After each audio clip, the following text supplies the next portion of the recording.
Good evening, ladies and gentlemen, and thanks for taking the rendezvous with us right here on Spectrum Television. It is the 8 p.m. bilingual newscast. Making news tonight, since its initiation on March 5, the parliamentary session has been idle for 2 weeks. Despite the passage of time, no official has been elected to the offices of either chamber. This stagnation demands an explanation. What factors are contributing to this prolonged standstill? Olivier Bouzike attempts an answer in tonight's newscast. Sports, Wilfried Douala Nathan and 11 others have been cleared of all double identity allegations by the Cameroon Football Federation. The new list of players eligible for the playoff sees the suspension of 51. This and many more will be yours in tonight's edition of the 8 p.m. bilingual newscast. Good evening and welcome once again. Well, Oriane Donkeng opens this news in the French language. Good evening to you, Oriane. Bonsoir, Onila Donette. Mesdames et messieurs, bonsoir et bienvenue au journal. Le 12 mars dernier, un incident sur les côtes ouest africaines a endommagé des câbles sous-marins et détérioré la connexion Internet. Améliorer la qualité du réseau et prévenir d'éventuels soucis, ce sont des sujets au centre d'une réunion de crise entre le ministre des Postes et Télécommunications et les opérateurs de ce secteur. On fait le point avec vous, Inès Pangang et Thierry Honde. L'incident du 12 mars dernier, qui a endommagé les câbles sous-marins sur la côte ouest africaine, a perturbé la communication électronique dans plusieurs pays d'Afrique de l'Ouest et d'Afrique centrale. Des troubles progressivement résorbés au Cameroun par le basculement sur une autre liaison sous-marine avec le Brésil. La densité sur ce lien sera augmentée dans les jours à venir, promet le ministre des Postes et des Télécommunications. De l'augmentation en urgence des capacités Internet sur le câble SAIL de 70 gigabits par seconde au jour de l'incident à 170 gigabits déjà réalisés aujourd'hui. Et nous passerons à 370 gigabits dans une semaine et plus tard à 500 gigabits par seconde. Autre mesure prise pour gérer ce dérangement, la protection des intérêts des consommateurs, la mutualisation des efforts des opérateurs et la diversification envisagée des voies d'accès à l'international avec des moyens satellitaires. Désormais, le crédit data non consommé à la suite de cet incident sera systématiquement restitué aux consommateurs. La mutualisation des infrastructures actives et passives doit être renforcée. Les opérateurs devront renforcer leur cache locale afin de sauvegarder le maximum d'informations en local pour atténuer les effets des futurs incidents de même nature. Un audit indépendant sera en plus mené sur les réseaux des différents opérateurs en commençant par la fibre optique et le régulateur devra veiller à la mise en œuvre de ces mesures. Des décisions prises au cours d'une réunion de crise entre le Minpostel et les opérateurs ce 18 mars 2024 à Yaoundé.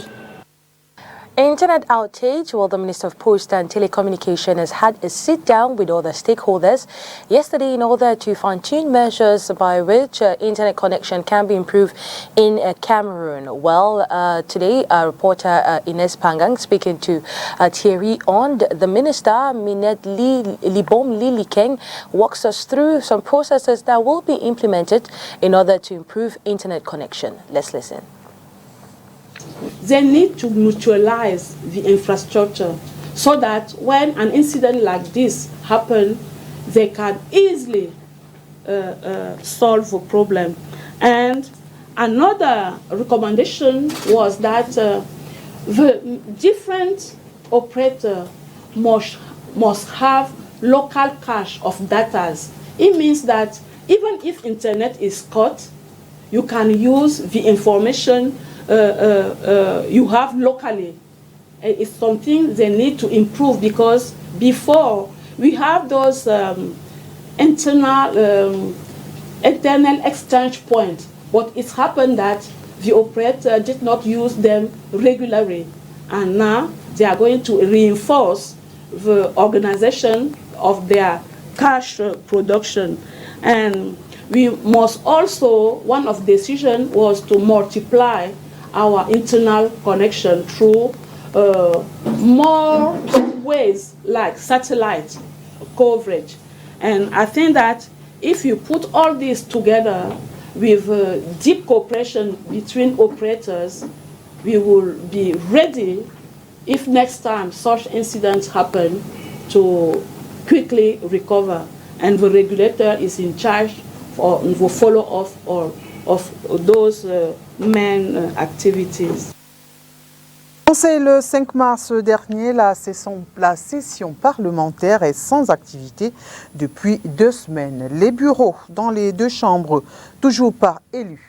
Comment expliquer ce statu quo? Élément de réponse dans ce reportage de Olivier Bouzic. 2 semaines sans activité durant la session parlementaire en cours, les supputations fusent de toutes parts. Député de l'Union démocratique du Cameroun, l'honorable Kopit Adamou dit savoir qu'est-ce qui coince. Selon la Constitution et les lois portant règlement intérieur de l'Assemblée ou du Sénat, le bureau d'âge n'a aucune compétence pour diriger quelque travail que ce soit. Il n'y a aucun travail parlementaire, aucune activité parlementaire qui puisse être menée avant la mise sur pied du bureau définitif. Et donc, comme vous le constatez, depuis l'ouverture le 5, il n'y a pas eu la deuxième plénière qui devrait être consacrée au renouvellement du bureau. Qu'est-ce qui justifie cela? Et selon les informations prises à bonne source, il est question pour le RDPC de renouveler sa confiance au niveau du Sénat en monsieur le sénateur Niat Difendi Marcel et au niveau de la Chambre basse au très honorable président Kavaye Yege Jibri. Pour lui, c'est le poste de président du Sénat qui est en jeu. Si un parlementaire a le droit d'être présent par procuration pour les autres travaux, pour l'élection du bureau, le candidat, surtout le candidat au poste de président, doit être là. Parce que c'est lui qui est appelé à présider la suite de la mise sur pied du bureau. Il n'est donc pas possible pour le sénateur Niat Difendi de se faire représenter à ce niveau-là. Ce n'est pas possible. Une situation qui n'est pas sans conséquences, dit-il. S'il arrivait quelque chose de grave au sommet de l'État au Cameroun, qu'est-ce qui se passerait? On serait dans un vide constitutionnel, un vide juridique préjudiciable qui pourra appeler l'armée à prendre le pouvoir. Parce que rien d'autre n'est prévu. Nous n'avons pas de président de Sénat. Nous n'avons pas de président de l'Assemblée. Et l'autre conséquence sur le fonctionnement des institutions, c'est que vous savez que le Conseil constitutionnel, ses membres, y compris son président, étaient arrivés au terme de leur mandat. Le président a renouvelé ce mandat, mais tant que ces personnalités n'auront pas prêté serment devant le Parlement réuni en congrès, ils ne peuvent pas exercer. Donc ça veut dire également que au-delà du Parlement, le Conseil constitutionnel est plombé. Il n'y a pas donc de président du Conseil constitutionnel au moment où nous parlons au Cameroun. Le député UDC dénonce au final l'impact des calculs politiciens sur le fonctionnement des institutions camerounaises. Amélioration du cadre de vie des populations de Douala 1er, la commune d'arrondissement lance le budget participatif, des appels au financement, des projets dans les domaines tels que la culture, le genre et la lutte contre la pauvreté et la faim ouverts aux populations. Un point de presse pour informer et sensibiliser ces dernières a eu lieu ce 18 mars 2024 à la mairie de Douala 1er. Reportage. 3 appels de 90, 20 et 30 millions de francs CFA pour financer des projets dans des domaines tels que la culture, le genre, la lutte contre la pauvreté et la faim, lancés par la mairie de Douala 1er. Informer et sensibiliser les populations sur ces opportunités, c'est l'objectif du point de presse donné ce 18 mars 2024 par le maire de Douala 1er. C'est pour faire l'administration en partenariat avec l'Union européenne et l'USC. C'est dans mon champ, c'est pour le bouche de bouche. Le cas d'action qui ont besoin de dans des micro-projets. Et comme nous vous l'avons démontré, il est question dans le cadre associatif, dans le cadre des chefferies traditionnelles, de soumissionner un ensemble de micro-projets, pour que nous sortions davantage notre population de la précarité. L'action s'inscrit dans le cadre de la mise en œuvre de l'agenda 21 local de Douala 1er. Sur le développement de la commune d'arrondissement de Douala 1er. Et quand on parle des acteurs, ce sont d'abord les associations. Ce sont encore les chefferies de 2e et 3e degré, le 1er et 3e degré. Ce sont aussi les artistes, des personnes qui sont organisées en groupe de danse et qui veulent transmettre leurs connaissances. Ce sont aussi des individus, des personnes qui sont détenteurs des activités génératrices de revenus sur le territoire de la commune d'arrondissement de Douala 1er. Mais il faut préciser, pour bénéficier du financement de ces appels, il faut être sur le territoire de la commune d'arrondissement de Douala 1er. Et il faut que le lieu d'exécution des activités qui seront financées soit la commune d'arrondissement de Douala 1er. Vous avez demandé pourquoi ces appels. Ces appels sont une suite logique à des consultations qui ont été élaborées par la mairie entre 2022 et 2023.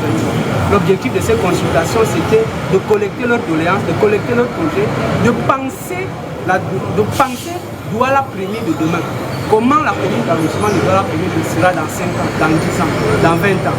Les appels aujourd'hui viennent réaliser les actions contenues dans les documents de développement. Nous avons signé une convention avec la mairie de Douala 1er afin d'ouvrir un centre-ville de femmes dans la commune d'arrondissement de Douala 1er.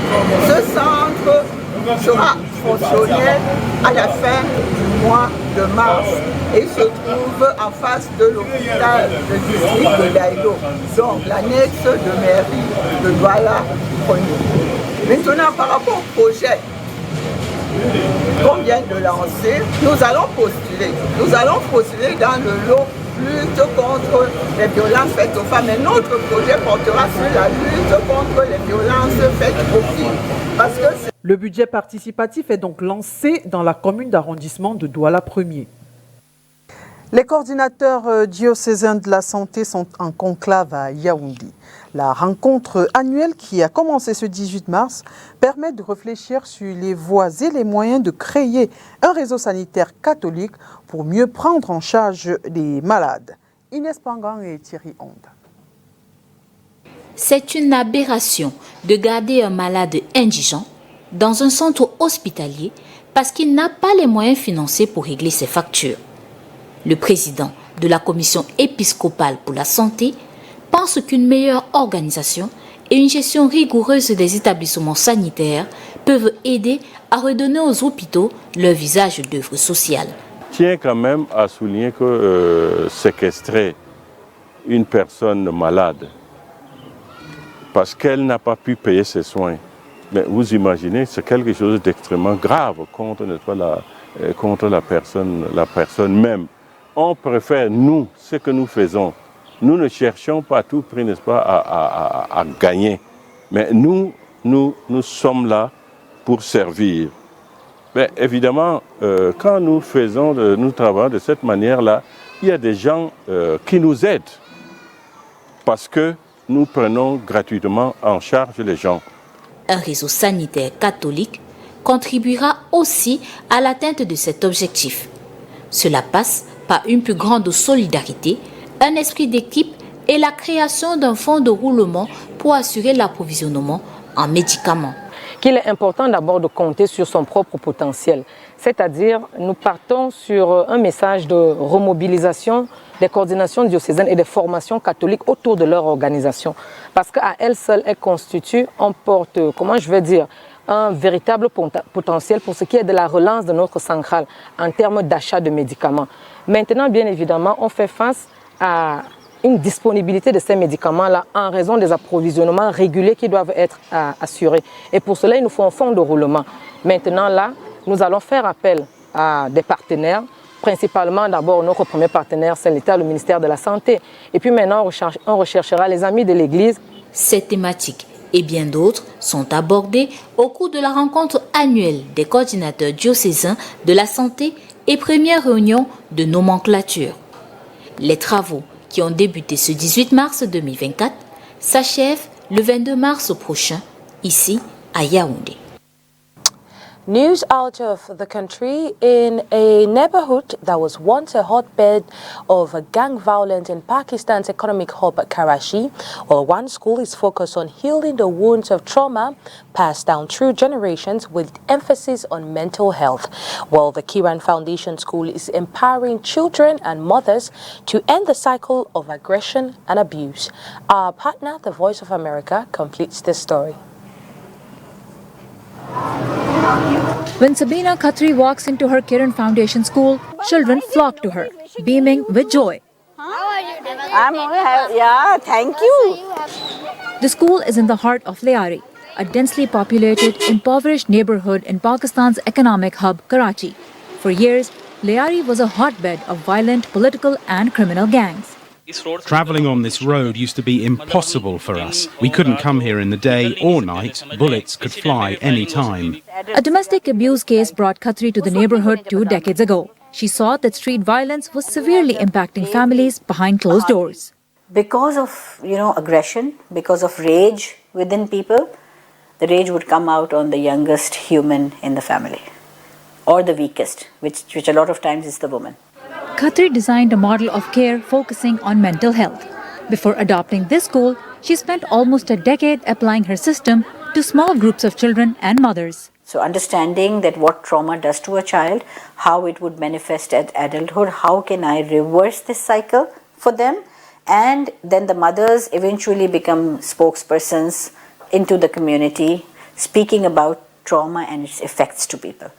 Fierce but controversial law enforcement operations largely brought peace to Liari almost a decade ago, but the trauma of past violence persists.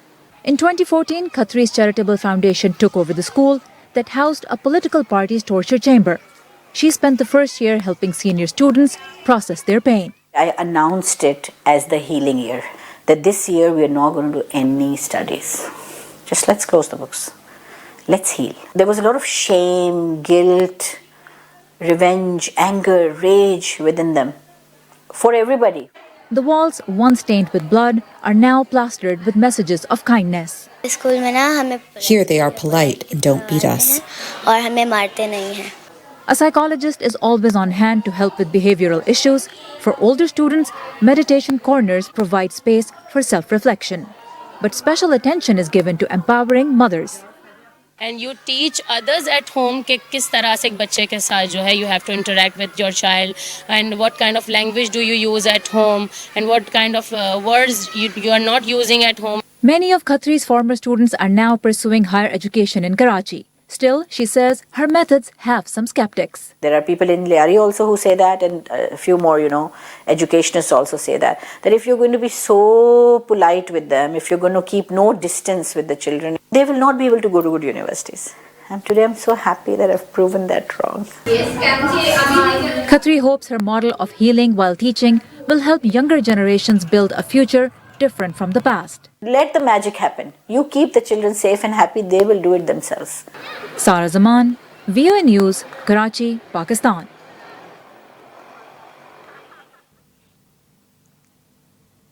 Et nous restons avec nos partenaires de la Voix de l'Amérique pour l'actualité en Afrique.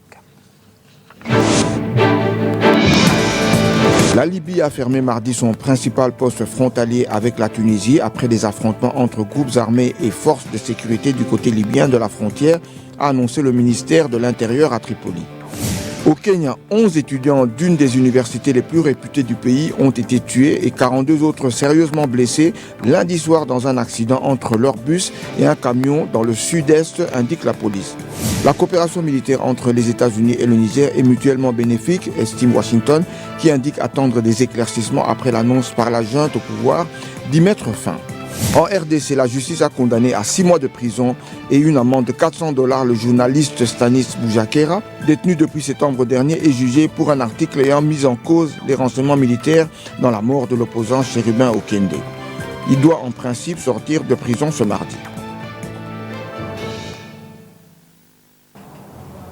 Et nous parlons sport, athlétisme, Jeux africains. L'homme le plus rapide d'Afrique est un Camerounais.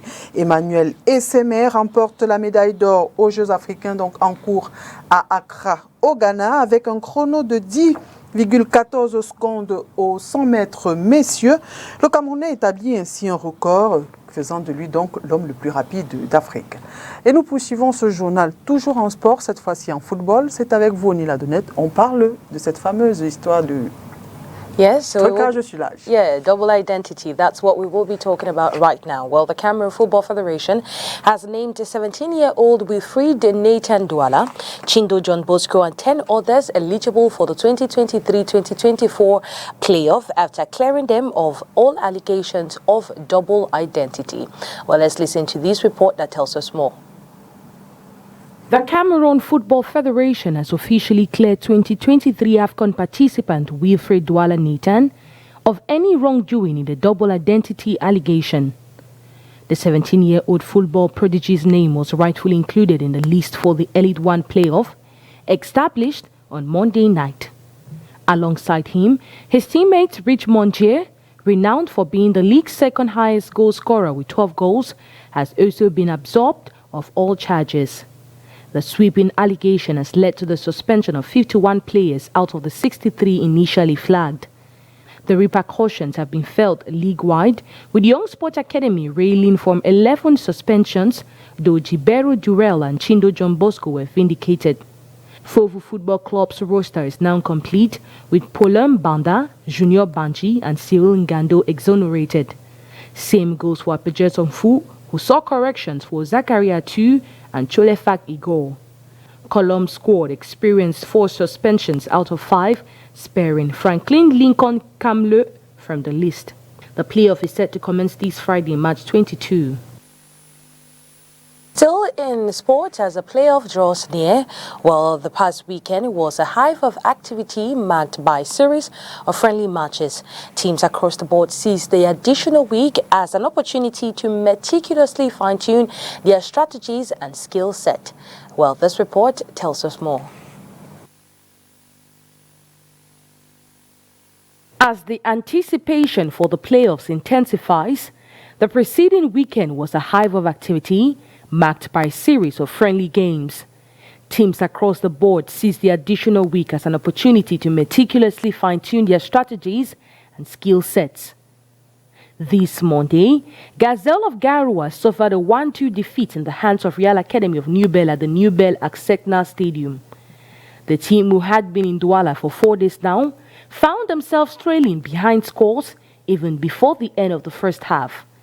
An equalizer and wasted chances will cause the team to have a rethink, as Real Academy will seal their win in the second half of the game. On Saturday, Colombe Sportif of the South delivered a commanding performance, defeating Dauphin Football Academy with a resounding 5-0 victory at the Tekokam Stadium in Bona-Musadi.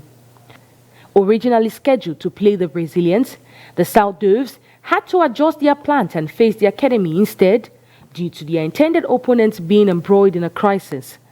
The match, played on a pitch bustling with fans, saw Colombe secure a solid lead with 2 goals in the first half and added 3 more after the break.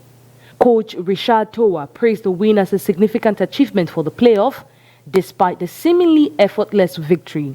On the same day, reigning champions Coton Sport suffered a 1-2 defeat to Cayman Club in a match shrouded in secrecy at the Bona-Musadi Stadium. Despite the eagerness of many fans to witness the clash, club directives to conduct the match behind closed doors led to widespread disappointment, with only a select few allowed entry. The following Sunday, Dynamo of Douala clinched a narrow 1-0 win over Jeunesse Sportive Academy. The decisive goal came from a penalty converted by Captain Joseph Momasso at the Tekokam Stadium. The team's focused preparation, isolated from distractions for over a week, paid dividends. Elsewhere, Victoria United and Fako United battled a 1-1 draw at the Middle Farm Stadium in Limbe.